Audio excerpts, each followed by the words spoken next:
Kecelakaan maut terjadi di jalur Dendels, Kabupaten Purworejo, Jawa Tengah. Sebuah ambulans bertabrakan dengan truk bermuatan gula pasir. Akibat kerasnya benturan, sopir ambulans tewas di lokasi setelah sempat terjepit di dalam kendaraan.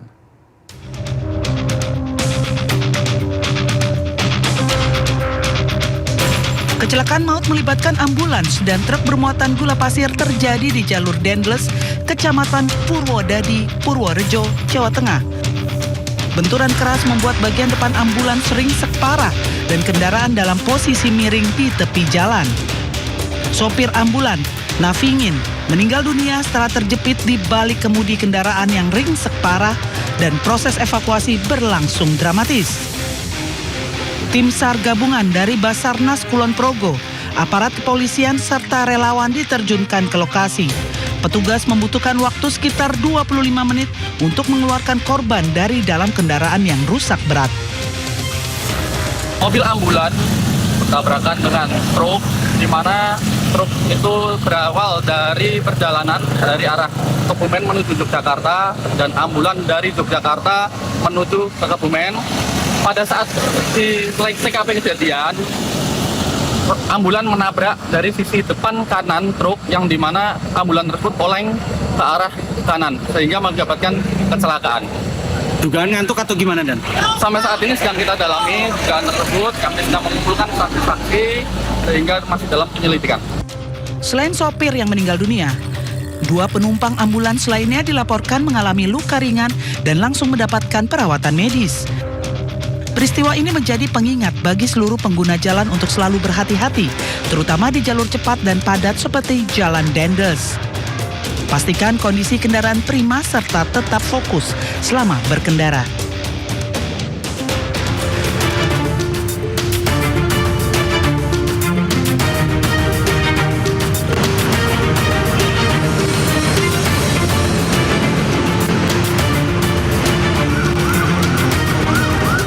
Dan pemirsa, selanjutnya kami ajak Anda mengetahui pantauan lalu lintas hari ini di sejumlah wilayah melalui pantauan CCTV Korlantas Polri. Dan kita akan bergabung dengan Brigadir Anissa di studio NTMC Polri. Brigadir Anissa, bagaimana pantauan arus lalu lintas di sejumlah titik di wilayah Indonesia melalui pantauan CCTV?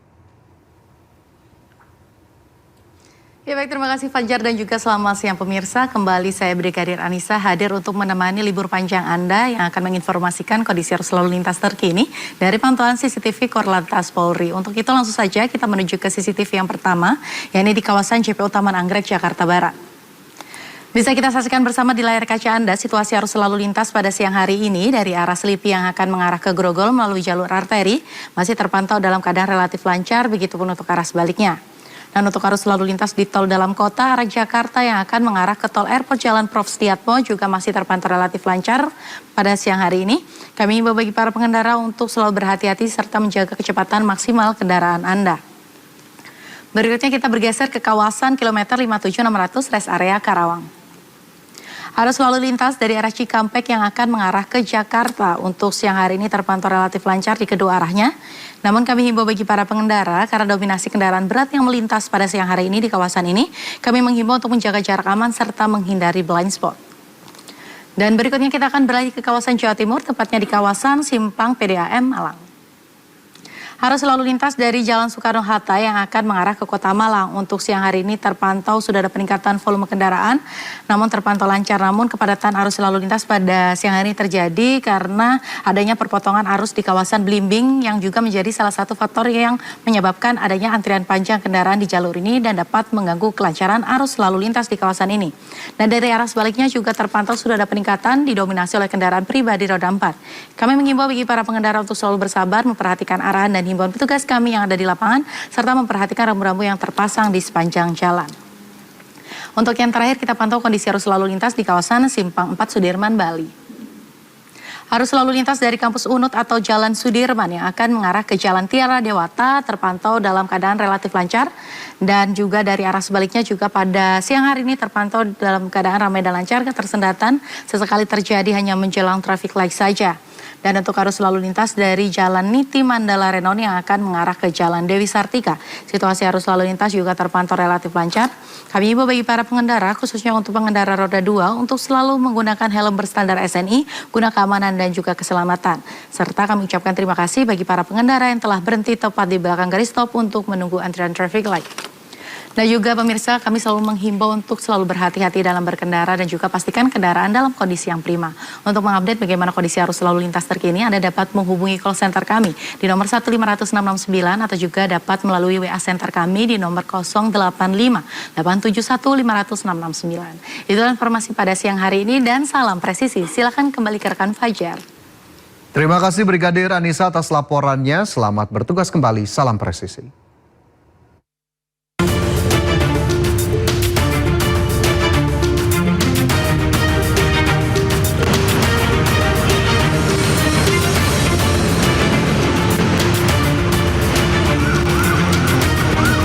Pemirsa, menjelang Idul Adha, harga sejumlah sayuran di pasar tradisional Jakarta mengalami kenaikan. Kenaikan harga ini membuat para pedagang mengeluh karena sepinya pembeli.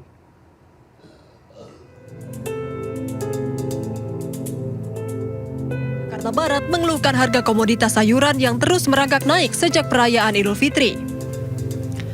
Kenaikan harga sayuran terus terjadi apalagi menjelang perayaan Idul Adha. Kondisi ini membuat pedagang kebingungan karena kenaikan harga sayuran membuat sepinya pembeli. Seperti bawang merah naik dari Rp50.000 menjadi Rp60.000 per kilo. Harga cabai merah juga naik dari Rp60.000 menjadi Rp80.000. Harga tomat juga naik dari Rp15.000 menjadi Rp20.000 per kilonya. Selain itu, harga timun juga naik dari Rp10.000 menjadi Rp13.000. Jeruk nipis dari Rp16.000 menjadi Rp25.000. Buncis dari Rp18.000 menjadi Rp24.000 per kilonya.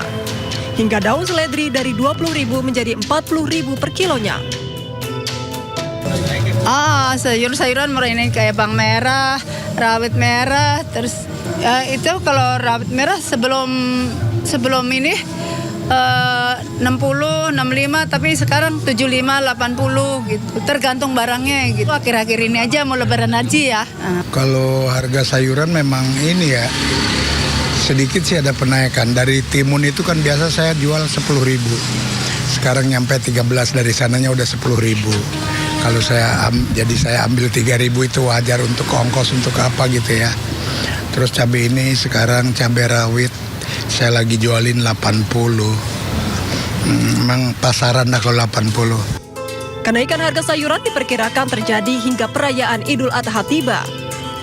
Dari Jakarta, Ade Firmansyah, iNews melaporkan. Akibat himpitan ekonomi yang semakin menjepit, ratusan warga rela antri berdesakan demi sekilo telur dan seliter minyak goreng gratis di Pasar Palmerah Tanah Abang, Jakarta Pusat.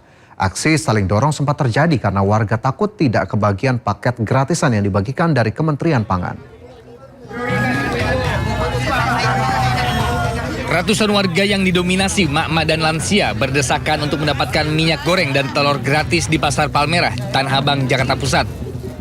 Tak sedikit warga, terutama mak-mak, nekat menerobos antrian karena takut kehabisan jatah paket gratisan yang diberikan dari Kementerian Pangan, berupa 1 kg telur dan 1 liter minyak goreng kemasan. Akibatnya petugas nampak kewalahan saat barisan paling depan terlibat aksi saling dorong. Petugas yang melihat antrian mulai berantakan terus mengimbau tetap berbaris rapi dengan ancaman menghentikan proses pembagian. Akhirnya warga pun mau kembali tertib. Bener Pak, alhamdulillah bener, jualan juga nggak laku, jualan lagi sepi dagangnya. Kalau dagang rame sih nggak apa-apa, dagang lagi sepi. Malah kita berasa inginnya diturunin harga. Kalau beras nggak dapat ya. Tingginya harga bahan pangan membuat kondisi perekonomian yang semakin sulit. Warga hanya berharap pemerintah bisa menjaga stabilitas harga pangan. Dari Jakarta, Rani Sanjaya, iNews melaporkan. Pemirsa, siapa sangka di balik megahnya kota Jakarta terdapat sebuah gang kecil yang dihuni para perajin keripik tempe yang akhirnya dikenal sebagai Gang Tempe. Di gang ini terdapat 37 perajin keripik tempe yang berhasil memasarkan cemilan sederhana ini hingga menembus pasar internasional. Lantas seperti apa proses pembuatannya? Berikut liputan rekan Atta Arman dan juru kamera Ade Supriyatna.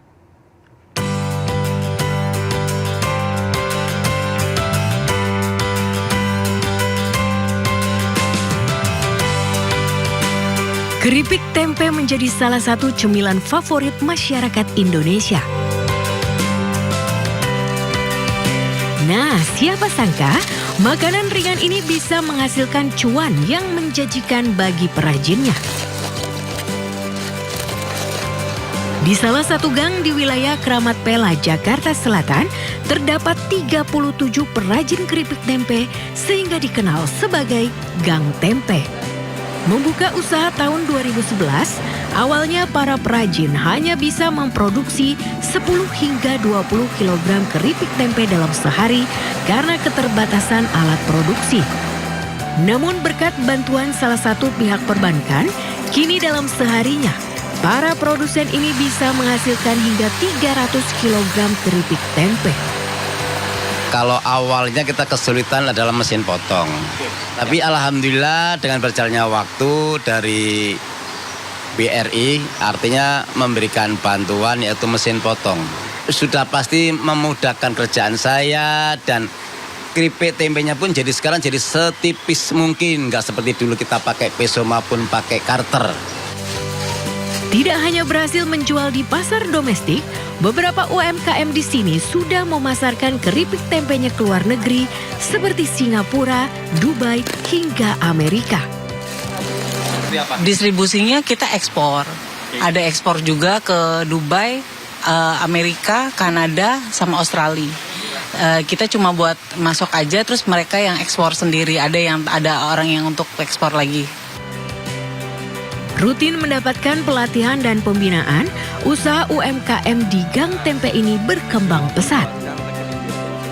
BRI itu mensupport berbagai program, terutama pemberian kredit kepada nasabah UMKM dengan memberikan modal kerja atau modal usaha guna menunjang usaha agar lebih maju. Seperti klaster tempe ini diorganisir secara baik dan disupport dengan bantuan-bantuan untuk menunjang kegiatan operasional dari usaha keripik tempe ini. UMKM keripik tempe kini dihadapkan dengan masalah harga bahan yang melonjak. Namun dengan pelatihan dan pembinaan yang berkesinambungan, diharapkan pelaku UMKM keripik tempe bisa semakin maju dan bisa bersaing di pasar internasional. Dari Jakarta, Bayu Mahesa, Nata Arman, Ade Supriyatna, iNews melaporkan.